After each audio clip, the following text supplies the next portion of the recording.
साथियों, good IMC मैं हूं इस समय भरतपुर के अंदर और आप देख पा रहे हैं आईएमसी का शानदार फ्रेंचाइजी यहां पर मैं हूं। और आप सबको पता है कि भरतपुर के अंदर हमारे जो राजीव शर्मा जी हैं वो किसी ज़माने में एलआईसी एजेंट हुआ करते थे। 17-18 साल एलआईसी करने के बाद आईएमसी के साथ लास्ट 3 साल के अंदर धमाकेदार शानदार अचीवमेंट आज बन चुके हैं चेयरमैन। तो चलिए उन्हीं की मुख जबानी हम जानेंगे कि आप एलआईसी एजेंट थे और आज आईएमसी में रहकर कैसा महसूस कर रहे हैं और कैसे एलआईसी करते करते आप आईएमसी में आ गए, और क्या एक एलआईसी एजेंट भी आईएमसी में कामयाब हो सकता है, क्या ये आज मैं हमसे जानेंगे। तो राजीव सर। जी सर। राजेश सर नमस्कार। जी सर नमस्कार। कैसे हैं आप? बस एकदम बढ़िया बिंदास। बिल्कुल बिल्कुल सर। तो सबसे पहले तो मैं चाहूँगा आप अपना इंट्रोडक्शन देवें कि आप आईएमसी से पहले क्या करते थे, क्या नहीं था, सारा बताएंगे सर। जी मेरा नाम राजीव कुमार शर्मा है और मैं भरतपुर से ही बिलोंग करता हूँ। भरतपुर डिस्ट्रिक्ट है राजस्थान। और पहले की अगर जर्नी बताएं तो मैं एक एलआईसी कार्यकर्ता के रूप में, एलआईसी एक एजेंट अभिकर्ता के रूप में कार्य करता था। और कहते हैं कि पेट पालने के लिए कुछ ना कुछ तो आपको करना पड़ेगा। सीनियर पास आउट करते ही मेरे दिल में ख्याल आया कि मुझे कुछ ना कुछ करना चाहिए पॉकेट मनी के लिए। पिताजी से पैसा मांगना ठीक नहीं। ऐसा नहीं कि पिताजी पैसा नहीं देते थे, गवर्नमेंट एम्प्लॉय पिताजी टीचर से रिटायर हैं और टीचर से रिटायर हैं तो 100 की जगह 500 मिलता था, सारी फैसिलिटी थी। लेकिन एक दिल में ख्याल आया कि यार तुझे एक पॉकेट मनी पिताजी से नहीं मांगनी चाहिए, आप कुछ करने लायक हो गए, कुछ एक्स्ट्रा टाइम में एक एक्स्ट्रा इनकम का कुछ जरिया हमारे पास में होना चाहिए। एलआईसी का काम लिया, चलता गया। इस बीच में और भी मैंने काम किए। कंपटीशन कोचिंग भी मैंने डाला। कंपटीशन यानी कि जो मैच्योर बच्चे पटवारी की, रीट की तैयारी के लिए जो हमारे पास में आते थे तो मैंने यहाँ भी चलाया। अम्बे कोचिंग के नाम से काफ़ी अच्छा वो भी चला। पारिवारिक परिस्थितियों की वजह से मैंने उसको भी ड्रॉप किया। इस तरह के बिजनेस मेरे पास में और भी आए थे, लेकिन बिलीफ सिस्टम हमारा नहीं था। बिलीफ सिस्टम यानी कि कुछ बताते थे कि भाई साहब आप एलआईसी के साथ में ये कर लो, तो मैंने भाई साहब आप चाय पियो, घर पे खाना खाओ, लेकिन इन चीज़ों के बारे में आप मुझे ना बताएं। लेकिन हर ताले की चाबी अलग होती है। कुछ दूसरी चाबी से मुझे खोला गया और मैं खुल गया। बच्चा क्या है कि कुछ परेशान रहता था, उसको एक बाल शक्ति इसमें टॉनिक आती है और वो बाल शक्ति टॉनिक का हमने जैसे देना शुरू किया, रिजल्ट अच्छा आया। तो फिर थोड़ा विश्वास जमा इसके ऊपर। इसी बीच में माताजी को पायरिया की समस्या रहती थी, दांतों में झंझनाहट, ठंडा गर्म पानी लगना। उनको जब रिजल्ट आया तो वो भी बेटर लगा। उसी बीच की अगर मैं बात करूं तो मार्च 2020 की ये बात है और मार्च में ही आप सबको पता होगा कि कोरोना आ गया था। 22 मार्च को फर्स्ट लॉकडाउन लग गया था। जो जहां है वो वहां कैद हो जाए। सब कैद हो चुके थे अपने घरों में। कैद होते होते मैंने उस कोरोना के पीरियड में इसके रिजल्ट ले रहा था। मैं इसकी खोजबीन कर रहा था कि क्या चीज़ है, इसमें क्या क्या और अपॉर्चुनिटी हो सकती है, क्योंकि रिजल्ट आना मेरा शुरू हो चुका था। रिजल्ट्सों से प्रभावित होकर के दिमाग में कुछ थॉट्स आए कि यार ये तो वही व्यापार है जिससे तुम मतलब ये कहते थे कि यार ये बिजनेस ऐसा नहीं होता, इससे ज़्यादा कुछ पैसा नहीं आता। मैं सोचने पर मजबूर हो गया कि यार प्रोडक्ट इतनी क्वालिटी वाले जो हैं ये तो बहुत आगे जाने वाली चीज़ हैं। और कहीं ना कहीं आयुर्वेद का कोरोना के बाद में बहुत सारा चलन हुआ है। आयुर्वेद को काफ़ी लोग लाइक करने लगे हैं और जमाना है आयुर्वेद का, हम ये कह सकते हैं। काफ़ी लोगों का फोकस हुआ है आयुर्वेद की तरफ।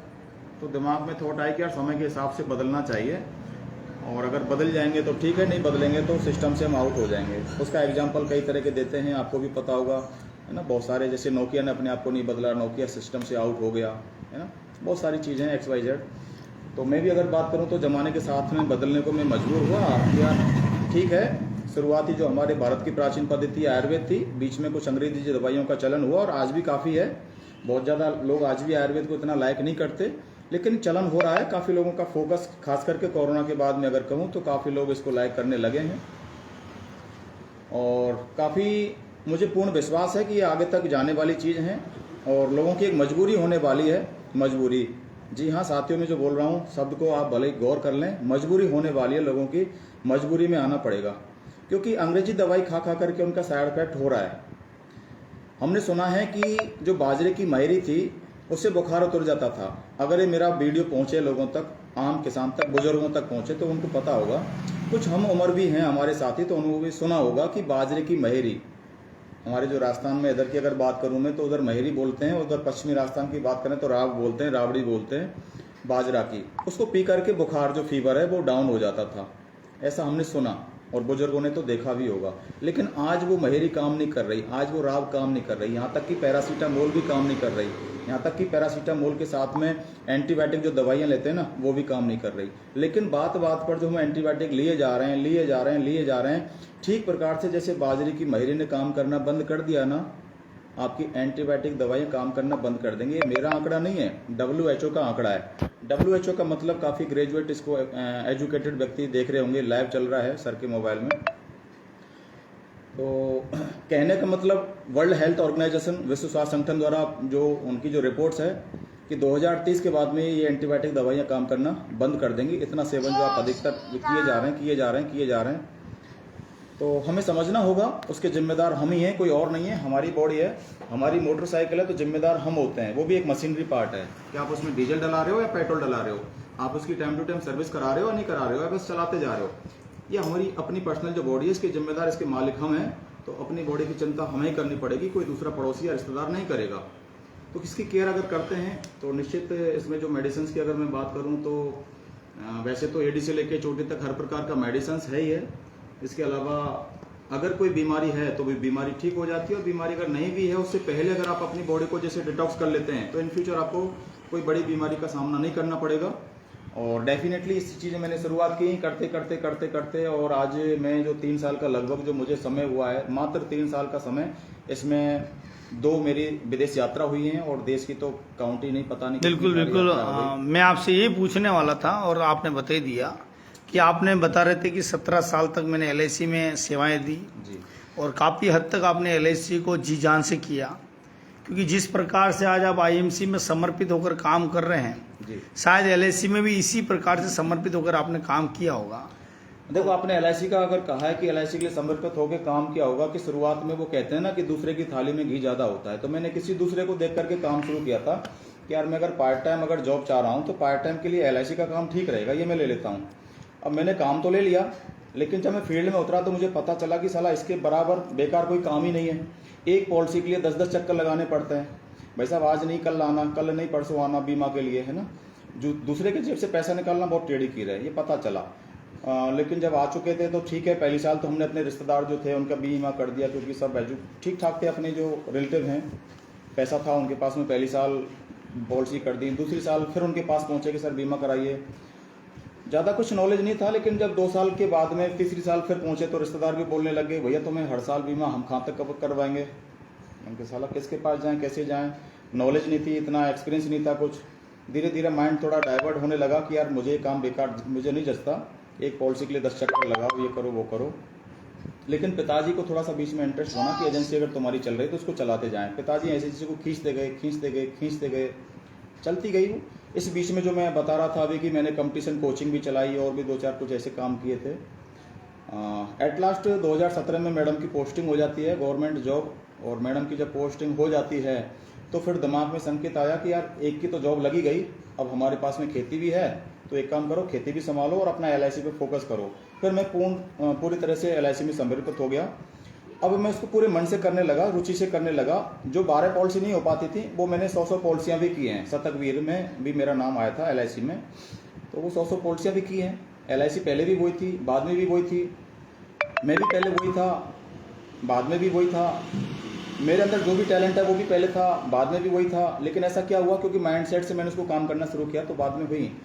लेकिन कर क्यों रहा था? पैसों के लिए। हमारा कोई भी हम जॉब कर रहे हैं चाहे व्यापार कर रहे हैं, क्यों करते हैं? पैसों के लिए। हमारा उद्देश्य है पैसा। यहाँ जब सिस्टम में आए तो पता चला कि यार ना तो यहाँ कुछ रिबेट देनी किसी को, क्योंकि LIC में आपको पता होगा कई साथी जो LIC एजेंट तक अगर वीडियो पहुँचे उसमें रिबेट वाला भी सिस्टम होता है। मिलता है 20%, 25%, दे दो 50%। मिल रहा है कम और अपने जेब से। किसी ने अगर अपनी पॉलिसी बंद कर दी, आगे नहीं चलाई, तो जोर जबरदस्ती थोड़ी है। मेरी कोरोना में बहुत सारी पॉलिसी लैप्स भी हुई हैं। लैप्स हुई हैं, अगला आदमी किस्त नहीं भर रहा है तो नहीं भर रहा है, सामने वाला का तो नुकसान हुआ जो हुआ, लेकिन साथ में हमारा भी हुआ। 50% जो रिबेट हम दे बैठे। तो बहुत सारी चीज़ें छोटी छोटी ऐसी होती हैं। तो 3 साल में आने के बाद में अगर मैं बात करूं तो लगभग 70-80 हज़ार की इनकम पे मैं पहुंचा हूं। मात्र 3 साल में 70-80 हज़ार की इनकम पे यदि पहुंचा हूं तो यहाँ तक का जो मेरा सफ़र था वो थोड़ा मुश्किल भरा था। लेकिन अब 70-80 हज़ार से जो अब मल्टीपल जो चलने वाला है वो रास्ता मुझे बिल्कुल दिख रहा है कि अब 1.5 लाख 2 लाख की ओर जो मुझे रास्ता है वो बिल्कुल मुझे क्लियर दिख रहा है। और शायद अगर मैं कहीं ये माइंड मेरा गवर्नमेंट जॉब की तरफ या कहीं ऐसा लगा था दूसरी जगह तो शायद पॉसिबल नहीं हो पाता। तो सर ये मेरी थोड़ी सी बिल्कुल सर, राजीव सर बहुत अच्छी बात आपने बताई। और जैसा कि आपने बताया कि एलआईसी को इतना लंबा समय देने के बाद आपने आईएमसी को ज्वाइन किया, 17 साल आपने एलआईसी को समय दिया। और कोरोना के बाद में लोगों के पास में एक्स्ट्रा पैसा भी नहीं है। यहाँ तक मैं मेरी खुद बात करूँ तो मेरी भी आपने एलआईसी करी, बिल्कुल, पर मैं दोबारा पैसे भरने में इंटरेस्टेड नहीं था क्योंकि मुझे पता वहाँ कोई प्रॉफिट वाली बात नहीं है। अच्छा, एक चीज़ और थी, जैसे मेरे एक मित्र थे वो भी एलआईसी का काम करते हैं, तो उन्होंने मुझे बहुत सारे मरने के फायदे बताए। सर ये थोड़ा सा मुझे लगा, मैंने कहा यार इन सब चीज़ों को फायदा लेने के लिए मरना जरूरी है क्या? एक्चुअल में जितने भी साथियों तक ये वीडियो पहुंच रहा है या तो कोई एलआईसी एजेंट होगा या किसी ने बीमा करवा रखा होगा। देखो बेनिफिट्स तो हमें बताने ही होते हैं। इंश्योरेंस के जो बेनिफिट्स हैं, इंश्योरेंस का बेनिफिट जो है कि जिंदा हाथी लाख का, मरा 1.25 लाख का। मरने के फायदे तो बताने होते हैं, तभी कुछ बेनिफिट्स बताएंगे तो साला सामने वाले को भी लगता है कि यार जीने से ज़्यादा तो मरने में फ़ायदा है, तो सुसाइड की ओर जाता है। तो सुसाइड ना ऐसी चीज़ें नहीं होती, मजाक वाली चीज़ है। तो एक इंसान को जब जीने से ज़्यादा मरने के फ़ायदे जब नज़र आते हैं तो फिर वो बहुत सारी चीज़ें। ये जो शॉप लगा रखी है आईएमसी का, ये आपका ही है पूरा? हाँ बिल्कुल। तो मैं सभी लोगों को दिखाता हूँ, ये राजीव शर्मा जी का आयुर्वेदिक केंद्र है। हाँ, इसको और वेरीफाई करना है जो तो और आपने क्या क्या आईएमसी से पाया? फोटो ये आपका, उसके बाद में फ्लाइट में आप जा रहे हैं, ये सब का बैंकॉक का है? ये सर गोवा का है। गोवा का है, अच्छा अच्छा, ये गोवा का है। और ये आपकी यूनिफॉर्म रहती है, बहुत ही सुंदर, स्मार्ट हो गए। अच्छा, आप पहले आईएमसी से पहले आपका थोड़ा चेहरा वेरा भी डला डला था क्योंकि धूप में दौड़ना पड़ता था, और अभी आप आईएमसी के प्रोडक्ट इस्तेमाल कर रहे हो, चमक रहे हो, देख पा रहे हो आप राजीव शर्मा जी एकदम चमक चमक कर रहे हैं। मैं अगर बात करूं तो मेरी जो शादी हुई थी उस टाइम की अगर एल्बम निकाल के देखता हूं तो बहुत ज़्यादा डार्कनेस थे मेरे सर पर, हेड है ना, फोरहेड, माथे पे भी, नाक के ऊपर, नोज के ऊपर बहुत सारा डार्क सर्कल ऐसा था। और फिर प्रोडक्ट इसका यूज करना जब शुरू किया तो देखते देखते वो कहाँ गायब हो गए पता ही नहीं चला। और जो मेरे से जो काफ़ी लोग जो जानते हैं, परिचित हैं, तो उन्होंने भी कहा कि यार लोग बुढ़ापे की ओर जा रहे हैं, आप क्या खाते हो पीते हो, ये जवानी होते जा रहे हो, ये क्या राज है इसका? तो मैं बस एक ही चीज़ बताता हूँ कि इसका राज हेल्थ किट है हमारी जो। अच्छा राजीव सर, मेरे दिमाग में प्रश्न आया जी, कि जैसे आपने 17 साल का सफर जो एलआईसी से तय किया, जी, 17 साल में कितनी इनकम तक आप पहुंचे थे एलआईसी से, मंथली इनकम? देखो मंथली इनकम एक्चुअल में वहाँ भी कमीशन है, यहाँ भी कमीशन है, और फिक्स तो नहीं होता, लेकिन एक एवरेज की अगर मैं बात करूँ तो एवरेज 30 से 40 हज़ार रुपए की पे मैं पहुंचा था। वहाँ 17 साल काम करने के बाद में 30 से 40 हज़ार मंथली इनकम। एक्चुअल में देखो एलआईसी भी अपनी जगह ठीक है, मैं एलआईसी को गलत साथियों नहीं बताऊंगा, एलआईसी भी ठीक है, लेकिन समय के हिसाब से बदलना पड़ता है, समय के साथ में अपडेट करना पड़ता है। शुरुआत की थी फोन पे से, एजेंटों ने किस्त भरने की, फोन पे से एजेंटों को जो कमीशन मिलता है, रिन्यूअल कमीशन 5% मिलता है। तो रिन्यूअल कमीशन जो 5% मिलता है वो इसीलिए मिलता है क्योंकि एजेंट पार्टी के घर पे जाए और उसकी प्रीमियम को जमा करवाए और जमा कर उसको सर्विस दे। लेकिन बात करें तो आज पार्टी जब खुद ही फोन पे से भर रही हैं तो ये एजेंट को रिन्यूअल कमीशन क्यों दिया जाए? अच्छा, मतलब भविष्य कहीं न कहीं खतरे में चल रहा है, ये मान सकते हैं। लेकिन आज जैसे कि एलआईसी ऑनलाइन भी पॉलिसियां होना शुरू हुआ है, इन फ्यूचर क्या होगा हम कोई भविष्य ज्ञाता तो नहीं है, और हमें ऐसे कोई पर्चा खोलने वाले बाबा भी नहीं है कि जो पहले से पहले जैसे हमारे शास्त्री जी हैं पर्चा खोल देते, तो ऐसी चीज़ों में किसी की चीज़ों पर ठीक है। तो कहने का मतलब ये है कि फ्यूचर में शायद जो सारे सिस्टम ऑनलाइन हो रहा है, तो जैसे कि अगर कहते हैं यातायात परिवहन जो सलाहकार हैं, है ना, आरटीओ एजेंट बोलते हैं जिन्हें, वो हैं, जितने भी एजेंट हैं, शायद इन फ्यूचर जो मुझे लग रहा है भविष्य शायद गड्ढे में है, समय के हिसाब से परिवर्तन है। और समय रहते हुए अगर कोई व्यक्ति अगर इसको करता है, आज की तारीख में ठीक है चल रहा है, लेकिन जब मुझे लगा तो मैंने समय रहते हुए अपना डिसीजन लिया कि मुझे अपना बिल्कुल सर, क्योंकि काफ़ी सारी जॉब हटी हैं, आपको पता होगा, काफ़ी जनता तक ये वीडियो पहुंचेगी। काफ़ी सारी जॉब कोरोना के बाद अगर बात करें तो घर से बेघर हो गए, जहां जॉब थे वो हटा दिया उनको कि सर अभी वैकेंट नहीं है, हमें आवश्यकता नहीं है, होगी तब आपको कॉल कर लेंगे, बुला लिया जाएगा। मोटी मोटी जो पगार दे गए थे तो कंपनियां घाटे में आने लगी, तो उन्होंने जॉब से खाली करना शुरू कर दिया, काफ़ी घर से बेघर हो गए। और काफ़ी लोग बेरोजगारियाँ बढ़ी हैं कोरोना के बाद में निश्चित ही।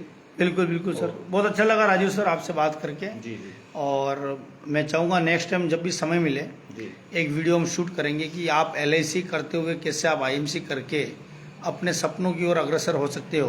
जी क्योंकि आज का जो है महंगाई का ज़माना है और पढ़ाई के ऊपर, एजुकेशन के ऊपर बहुत सारा खर्च एक पेरेंट्स का होता है, फैमिली के ऊपर भी बहुत सारा खर्च होता है। तो आज की वीडियो को हम यहीं समाप्त करेंगे और चाहेंगे कि अगली बार, बिल्कुल बिल्कुल चाहेंगे कि अगली बार आप इस चीज़ को अपन नेक्स्ट वीडियो शूट करेंगे जी जी और उसमें अपन जानेंगे कि LIC के साथ किस तरीके से आप IMC को कर सकते हैं। तो बहुत बहुत धन्यवाद राजीव सर, बहुत अच्छा लगा, आपने कीमती समय दिया। और अगेन बधाई, आप IMC में चेयरमैन मिनिस्टर बन चुके हैं और शायद चेयरमैन पर आपका मंथली पेमेंट अभी 60 से 70,000 रुपये मंथली आ रहा है। हाँ, कितना रहा था इस महीने का, कुछ बता पाएंगे आप? 75,000। गजब, बिल्कुल सर। IMC में आप लोगों की सेवा भी कर पा रहे हैं, हेल्थ भी अच्छी दे पा रहे हैं और सबको बेनिफिट देते हुए आप अपना खुद का प्रॉफिट दे पा रहे हैं। जी जी जी तो बहुत बहुत धन्यवाद, thank you thank you thank you sir, धन्यवाद।